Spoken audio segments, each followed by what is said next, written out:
my god, I'm in the middle of a row for a honeycomb brioche. What am I doing? Anyway.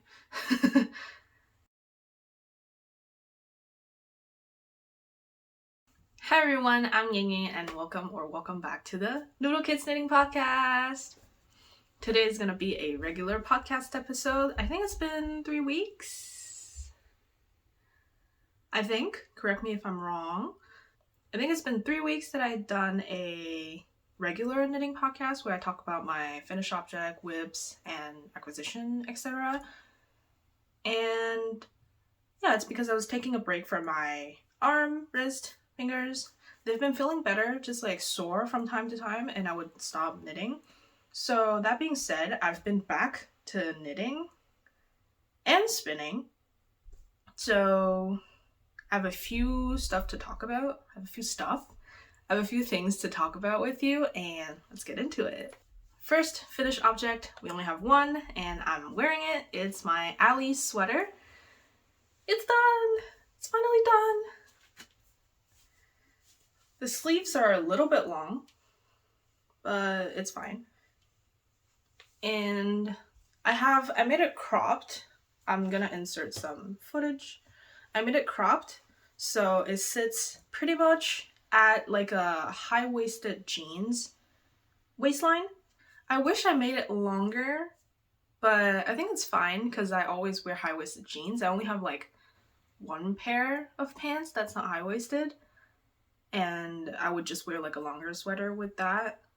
But overall, very clear pattern.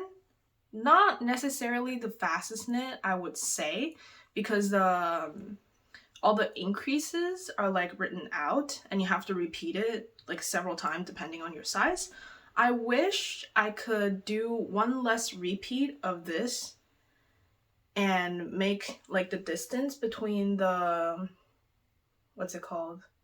The neckline and the underarm shorter. Because like my armpit is currently sitting right here. So I think like taking out this part, I would still have like this part as buffer. So it's gonna fit like better in terms of like arm and chest wise. But other than that, everything fits good.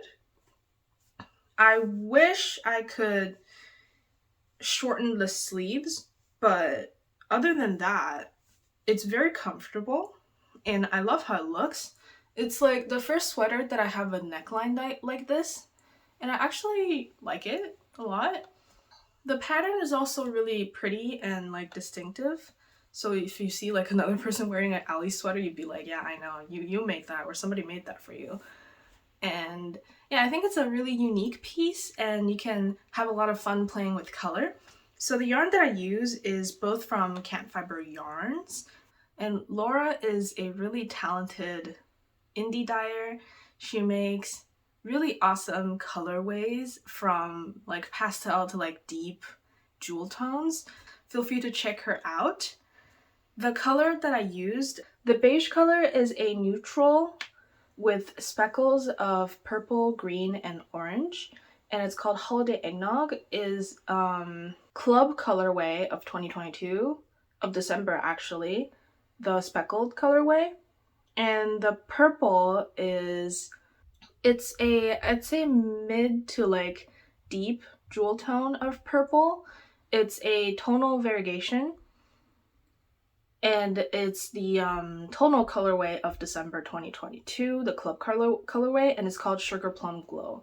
I just think these two really pair well together because the Holiday Eggnog has also the same purple of the Sugar Plum Glow, so sometimes like they clash together and it's just really pretty.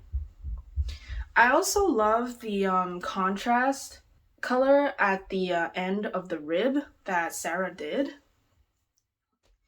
I think that's really creative. I didn't see many patterns that did that, so that's one plus for this pattern. I haven't worn the sweater out a lot. I think I wore it out like once, but I'm also gonna wear it out today. And I think it looked cute with like jeans and skirt, and I can even pair it with like colored tights or something. We'll see.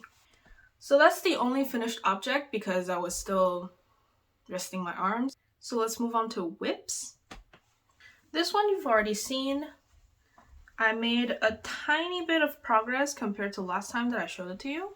So this is my Moonset Pullover by Ozetta. And I've joined for the body, and I got tired of stockinette, so like stockinette in like big circumference, so I started the sleeves a tiny bit. But this one is on pause currently, just because it's been getting warmer and I have sweaty hands, so knitting with fluffy yarn sometimes it's like unpleasant. And currently I have like mostly fluffy yarn whips, so I haven't been advancing a lot in the knitting. But any information on the yarn and the pattern is going to be linked right here in this podcast. So that was a short one. Let's move on to a new cast on that it's on pause as well because fluffy yarn. This is, where's the front? This is my Fall-In Cardigan by SoopKnits. I'm just gonna let you admire the color a little bit. The yarn is from the Scranton Stitcher in the colorway Fruit Loops, and is a white base yarn with speckles of pastel rainbow. It's literally one of my favorite yarn ever. Katie of Scranton Stitcher has been doing a survey of yarn to bring back, and I really hope that this one gets brought back by popular demand because it's really pretty and I want a truckload of it. The fluffy yarn that is paired with this is Camarose Midnight Soul in the colorway white, and yeah, it's just a simple cardigan that I'm making because I only have 2 cardigan that I knitted and I want more cardigan, even though they're a pain in the ass to make. But this pattern is actually pretty good for a cardigan because it has knits and purls on both sides, so you have a variation of stitches to make. It's not just like a lot of purling or a lot of knitting, so you have like a balanced variation of both stitches. I think that's quite fun. Moving on, this is my honeycomb brioche. No, it's actually called Honeycomb Bucket Bag by PetiteKnit. And the yarn is from Myrtle Yarn. It's also a Canadian dyer. This was their one-of-a-kind colorway called, I think, confetti something, unicorn something. I actually will put it right here because I forgot. But it's a pink, pastel pink base yarn with speckles of a darker pink, blue, and green. So yeah, pretty much just confetti, cute yarn. And I paired this with, what was the mohair? The first one that I started with is Knitting for Olive Kid Silk Mohair in the color Soft Rose. And then I kept going with Typical Bliss Taro Milk Tea, also in mohair. I try to use scrap, so this is also a scrap project because I only have 1 skein of the fingering weight and like leftovers of mohair. So I try to use scrap from my stash to like try to use stuff that I already have instead of purchasing.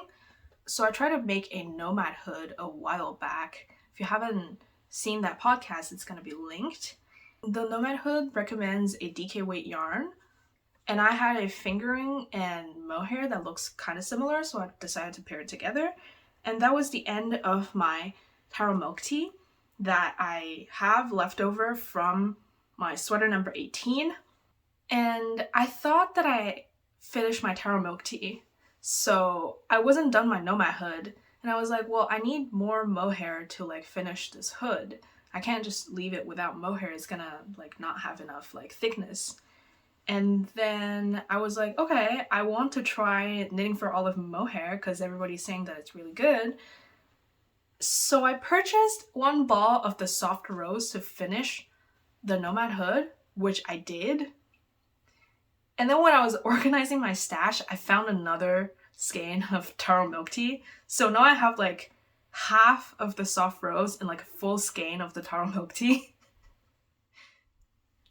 So I'm making another scrap project. So it's the first time that I'm making a bucket bag. It's actually pretty fun. I was really intimidated by the stitch pattern before, but it's actually really easy. It's a 4-row repeat. And at first it won't look like anything, but just like as long as you keep making it and be careful not to make mistakes, I think you're gonna be fine. So yeah, I still have a few centimeters to make, and then I'll be able to do like the folded over and like the string and all that, and I'll have a bag. I have some fabric that I recycled from like a dress that my mom had. So I think I'm gonna use it as the like the insert. Is that what's it called? No, I don't think that's what it's called. Like the inner layer of a bag, so it doesn't like, so if I put stuff in it, it doesn't fall out because it's a knit. I will show you more progress when I'm done. Last whip that I have, it was a frustration cast on. Hello, editing Ying Ying here. I'm the persistently growing in sass comment behind the videos. So I never really explained why this is a frustration project. It was simply because all of my projects have fluffy yarn. I couldn't really knit with sweaty hands on fluffy yarn, so thus born my Anker sweater. Okay, bye. But also just like utilizing stuff that I have in my stash. And I only cast this on like a week ago and I'm already at sleeve separation. So, oh my god, don't fall. Oh my god, I don't have stitch stoppers. This is my Anker sweater by PetiteKnit. So, I tried really hard to decide what pattern to use for this yarn. I actually tried a few swatches with this yarn, and I think the variegation really disrupted the pattern of the swatches and the pattern itself. So I think the Anker sweater was like a good choice because I bought this pattern a really long time ago. I also bought the men's version of the Anker sweater because I wanted to make like matching sweater for me and my boyfriend. But yeah, he hasn't been wanting any sweater, so I haven't made one yet. But I've had this pattern for a long time. It's like one of the first patterns that I purchased from PetiteKnit, but I never really like, I haven't really gotten to make it because I was like really, it's the morning. I have no words in my head.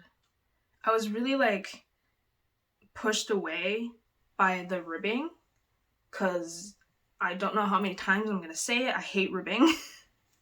And these sections, like the first 3 was okay because I have 5 to make. So the first 3 section was okay because I don't have that much like numbers of stitches, but at like section 4 and 5 it was just like, oh my god, when is this going to end? Oh my god.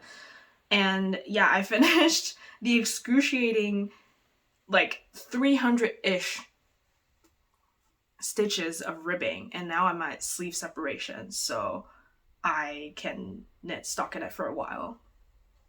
And throughout like knitting with arm and wrist pain, I found out that like the way that I knit and that I push the stitches with my index finger, it's what's causing like the pain in this side of my arm. So I've been doing that a lot less. So instead of, I'm gonna show you, instead of like knit and pushing the stitches every time just to make sure that it doesn't fall off with my index finger, I instead just hold my needle a bit back and stack the stitches and push when there's a few. So yeah, I find that that's been reducing pain a lot for me, which is good. Yeah, I don't know what else to say about this sweater. The yarn is pretty. It's Spring Fever from the Wandering Flock. I talk more about this yarn in previous podcasts, so you can check that out. And I'm gonna show you the full skein. I don't think I ever showed you the full skein, did I? I think I did, but I'm gonna show you again. So it's a really beautiful, my kind of yarn. The base is a neutral beige / pink. It's like a pinky beige, and you have variegation of purple, teal, and like a soft neon pink. But yeah, I love how this color looks. It's like soft variegation, but like warm tone with like cool tone variegation. And there's a lot of new pastel yarn at the Wandering Flock, especially from Vogue Knitting Live. Like I saw the color Jellyfish, I think, and that's like a cool tone, soft variegation. I really want that yarn too, but I think you can achieve the same with like probably holding a white mohair with cosmic tie-dye to like tone down like tone down the variegation kind of, so make it like more pastel. But yeah, I don't know what I'm saying. Maybe when I put the image up, I'm gonna be like, no, that's like not correct. But anyway, I really like Spring Fever, like the color. It's just like the variegations are so short that it really messes up some patterns' texture. So I haven't been able to decide which pattern to make, and I have been in a phase of not wanting to make stockinette sweaters. So as you could see, either the pattern has a different construction or something that I haven't tried before. Like in the Moonset pullover, it's a drop shoulder stockinette sweater, but I've never tried the neckline that it has, so it was an interesting factor for me. And the bind off is going to be an I-core bind off, even though I've done it before, but I don't have anything in my collection of knitted pieces that has those finishing in terms of like long sleeve sweater. It's mostly in summer knits. And yeah, like the Alley sweater, it's like my first colorwork sweater, and like the Fallen cardigan is like a pattern textured cardigan, and then Anker sweater, it's like it has pattern, it's like ribbing. But yeah, I've just been doing a lot more like non-stockinette sweaters.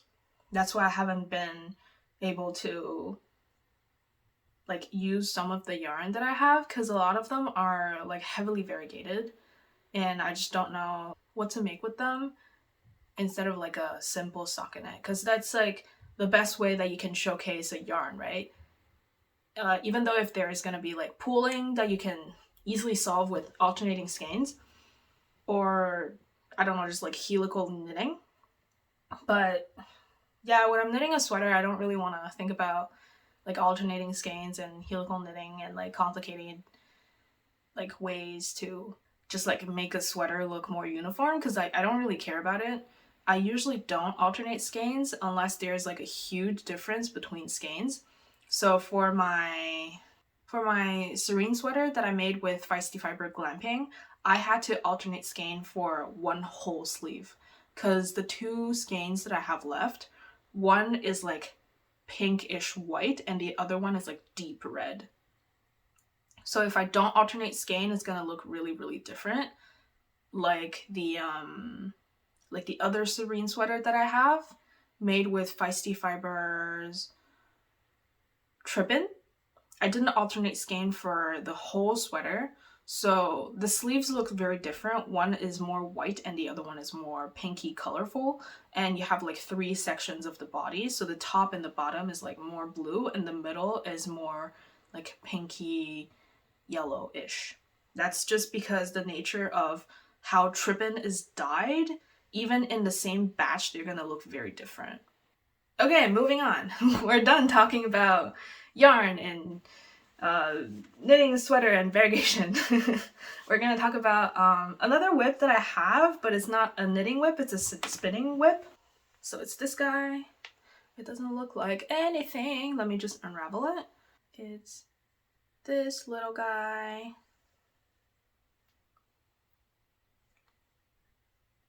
So this is a spinning project that I'm doing for a summer knits. The fiber is from Fireweed Fibre Co. And I've talked about it in the last podcast because I don't remember the colorway. I think one is called like Lake House and the other one I completely forgot. But both of the colors have similar tones in them, so I think combining both of them would make an awesome gradient. So one of them has mainly white, orange, and yellow, and the other one has white, orange, deep purple, and teal. So I separated them into fractals. Is that what you call it? I have no idea. I'm like super new to spinning, so I just basically separated both of the rovings and then combined them together with different portions. So I have 8 different portions, and the first portion is just completely of one color, and then the second is like the first color mixed with a little bit of the second color. Let me just put my number tag back in. I put number tag so I don't forget which one is which. And then the third one is like the first color plus like a bit more of the second color, and etc, etc. So at the end you'll have, oh my god, there's a sticker here.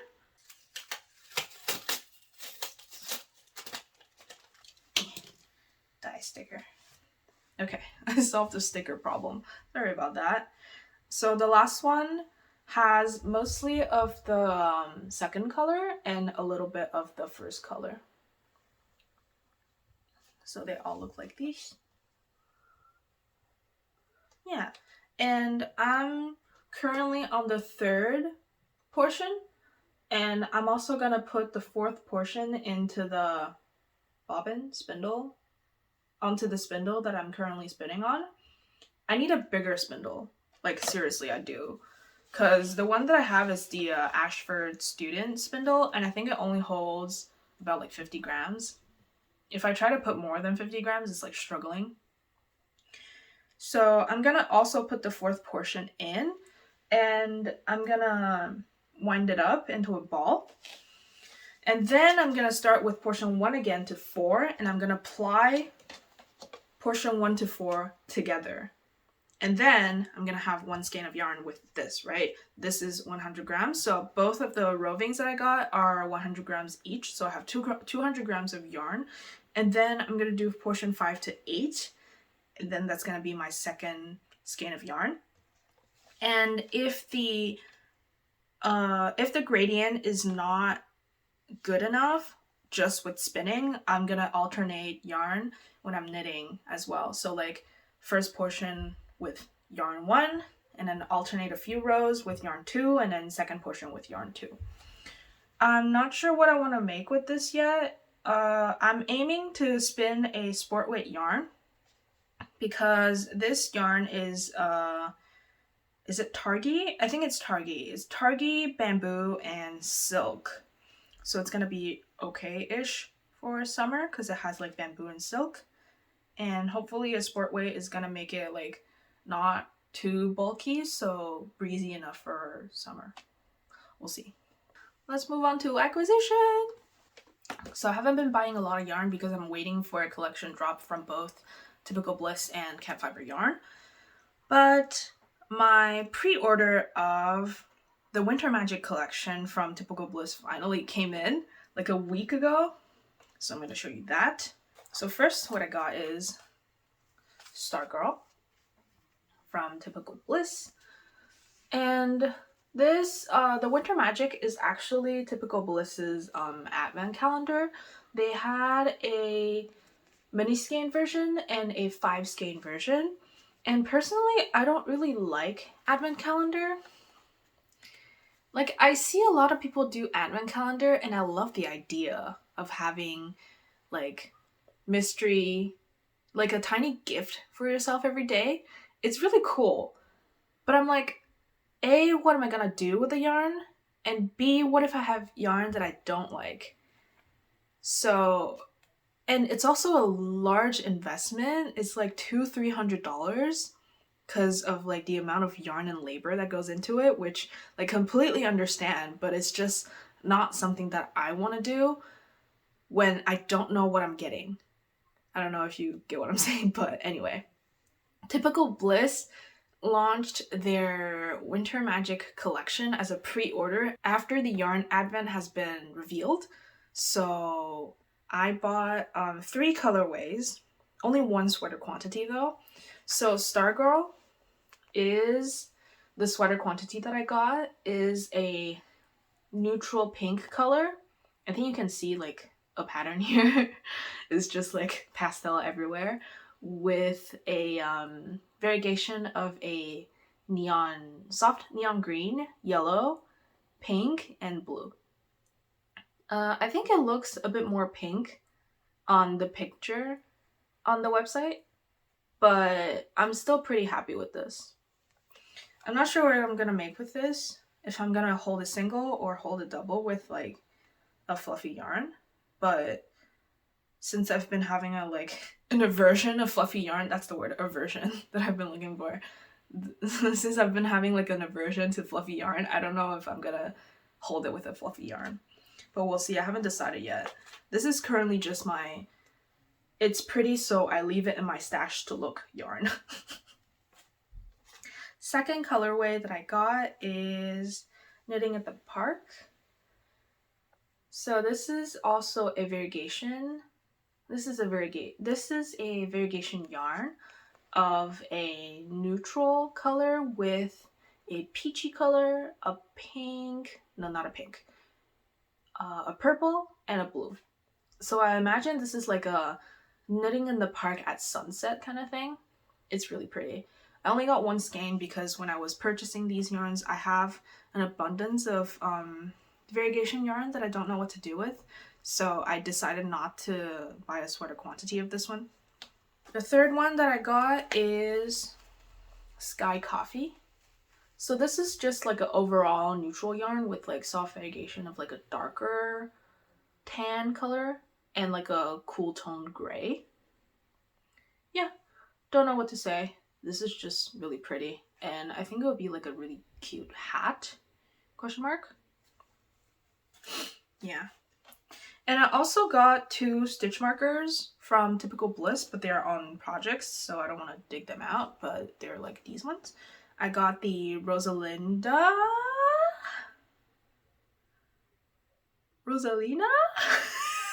I'm really bad with Mario, people. I'm sorry.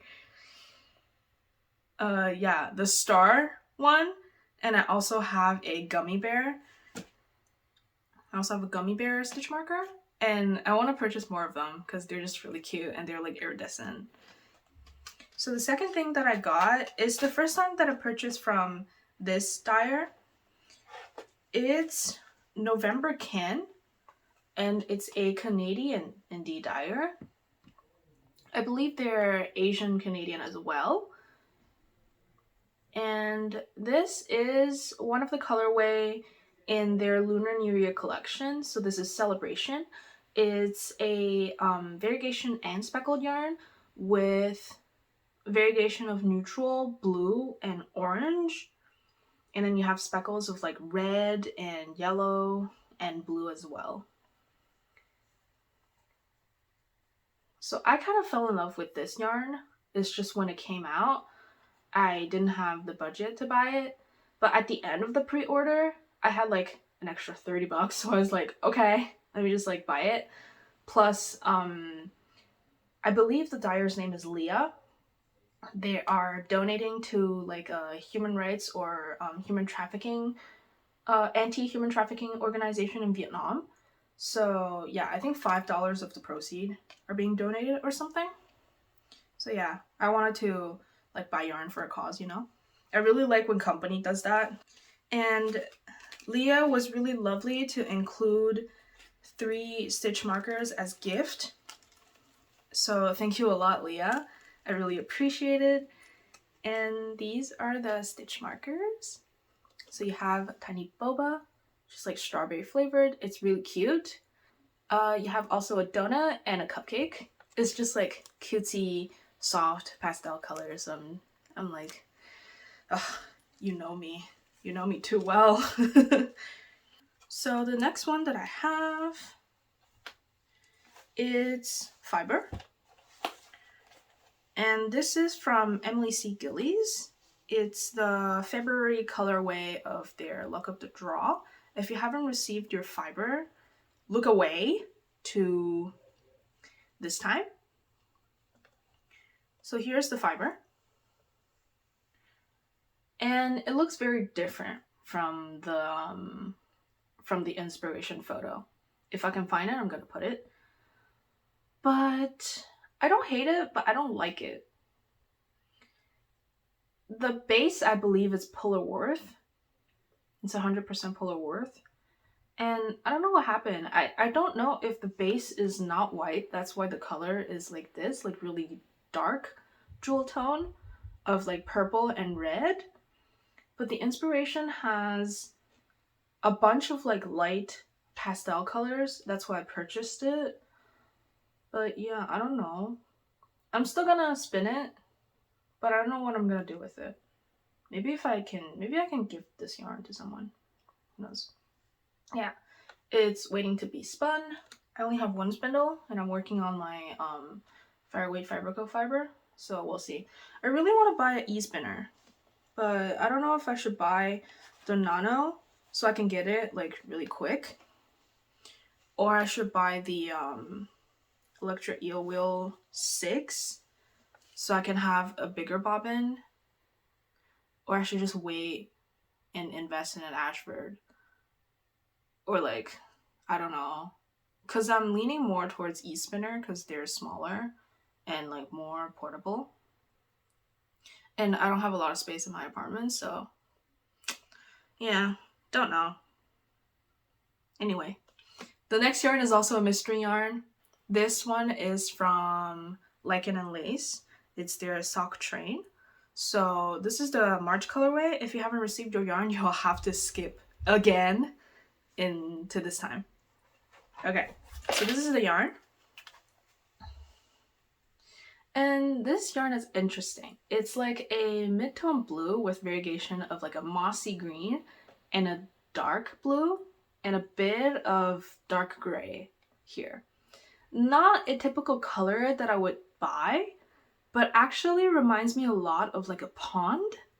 This is called a Spring Thaw, and it's in their superwash sock, so 80/20 merino and nylon base.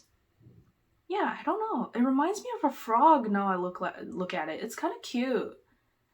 I have a friend who loves frogs. But yeah. I think I kind of like this like monthly mystery thing instead of like a whole advent calendar. And with Lichen and Lace, even if you don't subscribe to their sock train, you can buy the yarn like after. So they kind of release like a limited stock of like the monthly colorway after, so you're still able to purchase it even if you're not like subscribed. So I really like that. So it gives everybody like a chance to buy what they like. Anyway, that's it for today's episode. My throat hurt because I talked a lot. I hope you enjoyed it, and I hope to show you more finished object in the future because yeah, I have a lot of whips that I have to finish. But anyway, thank you so much for watching, and I'll see you guys next time. Bye!